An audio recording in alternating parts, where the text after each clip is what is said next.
Good morning students, welcome back to the series.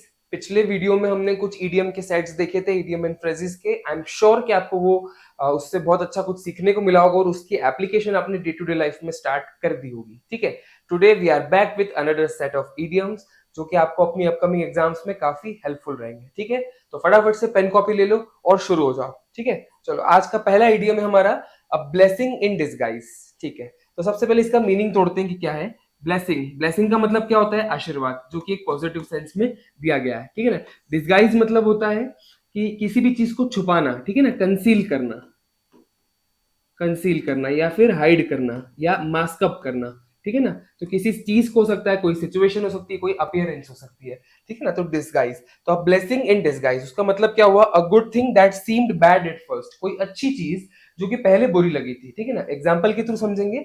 Losing that job turned out to be a blessing in disguise for him as it forced him to plunge into business. ठीक है, जब उसकी job छूटी तब उसको बहुत बुरा लगा। ठीक है ना, पर उसने वो जो है इस अपॉर्चुनिटी का उसने यूज किया। ठीक है ना, मेहनत करी और खुद का बिजनेस खड़ा किया। ठीक है ना, and that turned out to be successful. तो ये पूरी सिचुएशन को क्या बोलेंगे कि losing that job turned out to be blessing in disguise. ठीक है ना, शुरू में उसको बुरा लगा but that turned into a blessing.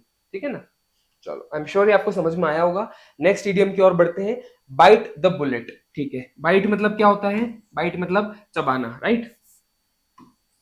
चलो, चबाना मतलब यहाँ पे मुहावरे में हम इसको इडियम्स के फॉर्म में कैसे समझेंगे कि या तो किसी चीज पे आप मूव ऑन कर रहे हो या गेट ओवर कर रहे हो। ठीक है ना, और बुलेट, बुलेट का मतलब यहाँ पे हो सकता है कोई ऐसी टफ सिचुएशन। ठीक है ना, टफ टाइम्स या टफ सिचुएशन। ठीक है, या हार्ड सिचुएशन बोल सकते हैं। ठीक है, चलो। सो मीनिंग हो गया to get something over with because it is inevitable. Inevitable मतलब कोई चीज ऐसी जो कि अटल हो, जो कि टल नहीं सकती हो। ठीक है ना, सो ऐसी चीज इसको एक एग्जांपल के साथ समझते हैं। The kids decided to bite the bullet and clean their rooms so they could go to the park. ठीक है, चलो भैया। बचपन में ऐसा कई बार होता है कि आपने अपना रूम जो है वो गंदा छोड़ा हुआ होता है और फिर आपकी मम्मी आपको बोलती है कि अगर आपने रूम साफ नहीं किया तो you are not allowed to play या you are not allowed to go to the park और मीट योर फ्रेंड्स, राइट। बस वही सिचुएशन थी। तो वो एक इनएविटेबल सिचुएशन हो गई क्योंकि उन्होंने कंडीशन रख दी कि if you are not cleaning your room you are not going out. ठीक है ना, so the kids decided to bite the bullet. ठीक है ना, उन्होंने ऐसी सिचुएशन में उसको एक्सेप्ट किया। ठीक है ना, और उस पर अपना वर्क किया जो दैट इज रिक्वायर्ड। ठीक है, चलो इस सिचुएशन के हिसाब से तो आप काफी इजी है। आप अपना कोई एग्जांपल फटाफट से बनाओ और मुझे कमेंट्स में भी बताओ। मुझे पढ़ के काफी खुशी होगी कि आपके जो रियल लाइफ प्रैक्टिकल एग्जांपल्स है, sometimes they are funny, sometimes they are interesting. ठीक है ना, फटाफट से कमेंट करो और बताओ कि आपका इस इडियम से आप क्या चीज रिलेट करते हो। ठीक है, चलो नेक्स्ट है हिट द सैक। ठीक है, सैक मतलब क्या होता है? सैक मतलब हमें पता होता है कि सैक मतलब होता है बोरी। ठीक है ना, तो हिट द सैक, अभी देखिए इन मैडम को, ये बिल्कुल बोरिया बिस्तर बांधकर सो गई है। इसका एग्जैक्टली मीनिंग भी ये होता है कि गो टू स्लीप या फिर बेड। ठीक है ना, एग्जाम्पल से समझेंगे। I am really tired after all that exercise, I am going to hit the sack. ठीक है ना, एक्सरसाइज करके मैं बहुत थक गया हूँ। Now I am going to hit the sack, मैं सोने जा रहा हूँ। ठीक है, सो ये भी काफी इजी इडियम था हमारा। ठीक है, चलो नेक्स्ट की ओर बढ़ते हैं। ठीक है, दैट्स द लास्ट स्ट्रॉ। ठीक है, जब भी कोई इडियम में लास्ट यूज हो रहा है, ठीक है ना, मतलब उसका लिटरल मीनिंग भी खैर वही है, बट जब यहाँ पे लास्ट यूज हो रहा है कि मतलब अब और कोई ऑप्शन नहीं है। ठीक है ना, एक और इडियम है जैसे आपने सुना होगा, फ्रेज है कि lender of the last resort. ठीक है, मतलब आखिरी सहारा। ठीक है ना, तो यहाँ पे दैट्स द लास्ट स्ट्रॉ, इसका क्या मतलब हुआ? To be the last tolerable thing after which something can not be accepted. ठीक है ना, अब ये लास्ट चीजें जो मैं बर्दाश्त कर रहा हूँ इसके बाद सहन शक्ति खत्म है। ठीक है, एग्जाम्पल से समझते हैं। The last straw in their relationship was when he physically abused her.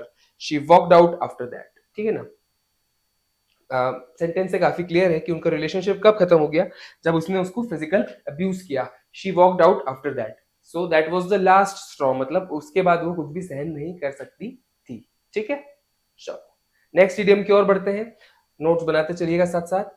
Next है you can say that again. ठीक है ना, ये चीज हम जब बोलते हैं जब हम किसी की बात से बहुत ज्यादा एग्री करते हैं। ठीक है ना, और उस चीज को थोड़ा हाइप अप भी करना चाहते हैं। ठीक है, कैसे हुआ उसका? Use to agree with another person और ग्रुप ऑफ पीपल। ठीक है, example, she said this horrible weather has been killing me, he said you can say that again. ठीक है, दोनों ही चीज फील कर रहे हैं कि यार आज वेदर जो है बहुत ही हॉरिबल सा है। ठीक है ना, और बहुत ही चिड़चिड़ा और बहुत ही परेशान सा हो रहा है इस वेदर से। तो वो बोलता है कि हाँ you can say that again, मतलब वो भी इस बात से अग्री करता है कि आज वेदर बहुत खराब है। ठीक है ना। चलो, ये छोटी छोटी चीजें हैं, इसको आप डे टू डे लाइफ में यूज करोगे तो कहीं ना कहीं आप क्राउड से जो है स्टैंड आउट थोड़ा सा आप रहोगे, मतलब क्योंकि नॉर्मली हम लोग इतना फ्रीक्वेंटली किसी को भी बोलते हुए सुनते नहीं है, और जब आप ये चीज बोलोगे तो काफी वो एक यूनिक रहेगी और आपको डिफरेंशिएट करेगी दूसरों से। ठीक है ना। नॉर्मली इंटरव्यूज वगैरह में भी आप इसको यूज कर सकते हैं। चलो, नेक्स्ट है इट्स नॉट रॉकेट साइंस। ठीक है, बचपन से सुनते आ रहे हैं कि रॉकेट साइंस हम जब बोलते हैं जब कोई चीज को हमको बहुत ही ज्यादा कठिन बताना होगा। ठीक है, कठिन। ठीक है, चलो, तो इट्स नॉट रॉकेट साइंस, जब यहाँ पे हमने नॉट यूज किया है तो वो चीज हो गई इजी। ठीक है ना, कि वो कोई रॉकेट साइंस थोड़ी ना है ये चीज, जिस भी चीज से आप कंपेयर कर रहे हो, तो वो चीज इजी हो गई। नॉट आपने नहीं लगाया तो वो चीज टफ हो गई। ठीक है, चलो एग्जांपल लेते हैं। Learning the mathematics is equivalent of rocket science for me always. ठीक है, यहाँ पे सीधे सीधे मैथ्स को किससे कंपेयर किया है? रॉकेट साइंस से कंपेयर किया है। तो कहीं ना कहीं ये बात वेरी क्लियर है कि मैथ्स उसके लिए इतना टफ है जितना रॉकेट साइंस पढ़ना है। ठीक है, एग्जामिनर्स कई बार यहीं पे कंफ्यूज करते हैं कि अगर आपको नॉट नहीं दिया और आप, क्योंकि आपको मीनिंग तो पता है इसका कठिन है, लेकिन नॉट कर दिया है मतलब उस चीज को आप इजी गिन रहे हैं। ठीक है ना, तो क्वेश्चंस को पूरा पढ़ना है एंड देन उसको अटेम्प्ट करना है। चलो, नेक्स्ट इडियम है हमारा अंडर द वेदर। ठीक है, अंडर द वेदर से क्या समझते हैं हम? अंडर द वेदर का मतलब होता है कि फीलिंग सिक। ठीक है ना, फीलिंग सिक। ठीक है, पुरानी टाइम्स में भी कई बार कहा जाता था ऐसा कि जब मौसम चेंज हो रहा है तो उसको आपको बीमारी के साथ कनेक्ट किया जाता था। ठीक है ना, सो कहीं ना कहीं इडियम भी ये वहीं से उठ कर आया है। एग्जाम्पल से समझेंगे। After the riggers of trekking in the mountains. Riggers मतलब जैसे हम यहाँ पे ट्रैक की बात हो रही है, तो कोई भी कठिन ट्रैक या टफ ट्रैक बोल सकते हैं अपन। ठीक है ना, जैसे ट्रैक्स के भी डिफिकल्टी लेवल होते हैं, इजी, टफ, मॉडरेट। ठीक है ना, सो जो ये वाला ट्रैक है वो थोड़ा टफ ट्रैक है। ठीक है ना, trekking in the mountains, he was feeling under the weather next day. ठीक है ना, एकदम टफ चढ़ाई, टफ ट्रैक के बाद में वो अगले दिन जो है वो बीमार पड़ गया। So he was feeling under the weather the next day. ठीक है, चलो, ट्रैक से यार याद आया कि आप लोगों ने कौन कौन से ट्रैक किए हैं। ठीक है ना, easy level, moderate level, hard level, थोड़ा सा मुझे बताइए कमेंट्स में, क्योंकि मैं तो बिल्कुल बिगिनर हूँ ट्रैकिंग में। I haven't done any trek, so if there is any some good trek you can suggest, you can tell me in the comment section, right. चलो, नेक्स्ट है your guess is as good as mine. ठीक है, ये वाला तो like पढ़ के से रिलेट लग रहा है कि तुम्हारा जो गैस है वही मेरा भी गैस है, मतलब अगर तुम्हें कुछ नहीं पता है तो even I don't know anything. ठीक है ना, इसका मतलब भी वही हो गया, आई हैव नो आइडिया। ठीक है, example, how far do you think this place is. ठीक है ना, मैंने किसी से पूछा है कि यार वो प्लेस जो है वो कितनी दूर है यहाँ से। ठीक है ना, इट क्लियरली मीन्स कि मुझे तो नहीं पता है। सामने वाले ने रिप्लाई किया your guess is as good as mine. अब सामने वाला चाहता तो ये बोल सकता कि आई डोंट नो, बट ठीक है, उसको थोड़ा सा जो है एक लेवल अप करना है, तो उसने बोला your guess is as good as mine. ठीक है, और मैं भी एकदम शॉक्ड हो गया, वाह यार इसने ये इडियम कहाँ से सीखा है। And then he told me that उसने ये वाले वीडियो देखकर सीखा है, and I was really happy. ठीक है, चलो, so your guess is as good as mine. ठीक है ना, इसका मतलब हो गया कि आई हैव नो आइडिया। चलो, नेक्स्ट है time flies when you are having fun. ठीक है, चलो, ये वाला तो इडियम काफी इजी है। ठीक है ना, जो अच्छा वक्त होता है वो कब बीत जाता है पता नहीं चलता, ये तो हम बचपन से सुनते आ रहे हैं। ठीक है, मतलब क्या हुआ, you don't notice how long something last when it's fun.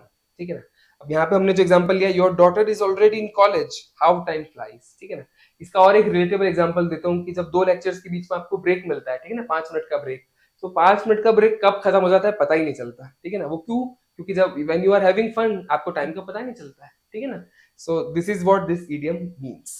ठीक है, चलो, this brings us to the last idiom of our video for today. ठीक है ना, the best of both worlds. ठीक है, ये वाला इडियम काफी इंपॉर्टेंट है और मुझे काफी पसंद भी है। ठीक है, the best of both world's मतलब ऐसी सिचुएशन जो कि विन विन सिचुएशन हो, यानी कि एक आइडियल सिचुएशन हो। ठीक है ना, आइडियल सिचुएशन। ठीक है, चलो, आइडियल सिचुएशन क्या हो सकती है? बहुत सारी हो सकती है, हमारे एग्जांपल में देखते हैं क्या है। So working from home is a huge plus, you have the luxury of staying at home and you get the benefits of having a job, it's the best of both worlds. ठीक है ना, work from home वाला culture जो है अभी काफी बढ़ गया है। ठीक है ना, और अभी तक भी ट्रेंड में, इवन जब कोविड पूरा खत्म हो गया है। ठीक है, सो वर्किंग फ्रॉम होम के बेनिफिट्स उसने बताया कि यार आप अपने घर में आराम से काम कर सकते हो, you have the luxury of staying at your home, plus you get all the benefits of working. ठीक है ना, सो आपको घर बैठे सब कुछ मिल रहा है, सो this is like a best of both world situation, ठीक है ना। चलो इसी पे आप अपना भी कोई एक सेंटेंस बनाओ कि कौन सी सिचुएशन लगती है आपको जिससे आपको डबल फायदा है, ठीक है ना, या फिर विन विन सिचुएशन, एक आइडियल सिचुएशन है आपके लिए, ठीक है। चलो this brings us to the end of this video. I am sure कि आपको ये वैल्यू मिली होगी इस वीडियो से। अभी की वीडियोस में छोटे छोटे इसलिए भी बना रहा हूँ बिकॉज अभी आपके पास जो है और भी काफी सारी सब्जेक्ट्स हैं पढ़ने के लिए, ठीक है ना। जो बच्चे 12th में वो बोर्ड्स को भी फोकस कर रहे हैं, जो बच्चे जो हैं कोई कॉम्पिटिटिव के लिए प्रिपेयर कर रहे हैं, तो आपके पास और भी सब्जेक्ट्स होते हैं। So will keep this video short, fun and engaging, ठीक है ना।